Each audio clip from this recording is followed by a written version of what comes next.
The key question for hotspotting and putting together our reports, like the new edition of Top 5 Regional New South Wales Hotspots in the current climate, is this.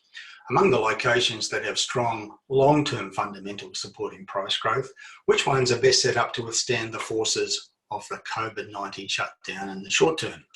So we're searching for places which have credentials to do well in the short term in dealing with the impacts of the virus crisis, as well as having the features that drive long-term growth. And as I said, the key factors are these. Number one, the strength of the market pre-coronavirus. Number two, the level of vacancies going into the virus shutdown period. Number three, the makeup of the local economy, and in particular, where most of the jobs exist. Number four, the key components of population growth in that location. And number five, the level of spending on infrastructure. Now, all of those elements are important, but perhaps the most important one in the short term is the makeup of the local economy and which sectors provide the bulk of the jobs. Now, let me give you an example which relates directly to this new edition of Top 5 Regional New South Wales Hotspots. This report includes the important regional city of Albury-Wodonga, which straddles the border between New South Wales and Victoria.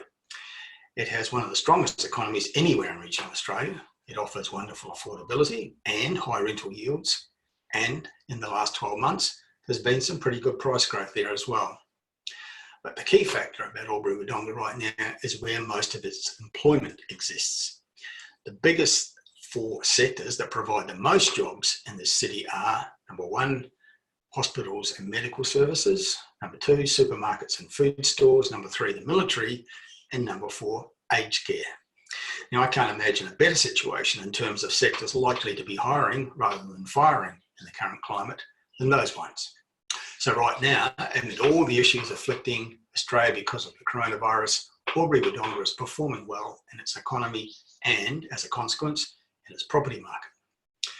Now, overall, what I know to be true is that regional Australia is much less impacted by the virus shutdown, generally speaking, than the major cities. Clearly, regional cities where the economy is largely dependent on tourism and hospitality will be suffering, but most regional centres are not in that situation. Most of the regional centres that interest us have economies based on sectors that are doing well in the current climate or are likely to do well as we exit the lockdown phase and head back towards normal. Sectors like agriculture, viticulture, and resources and energy. So this new edition of Top 5 Regional New South Wales Hotspots features 5 key regional locations that are strong in the right areas and are well situated to deliver growth going forward. And I urge you to read this report to discover some of the best places in Australia to buy affordably with good prospects for future growth.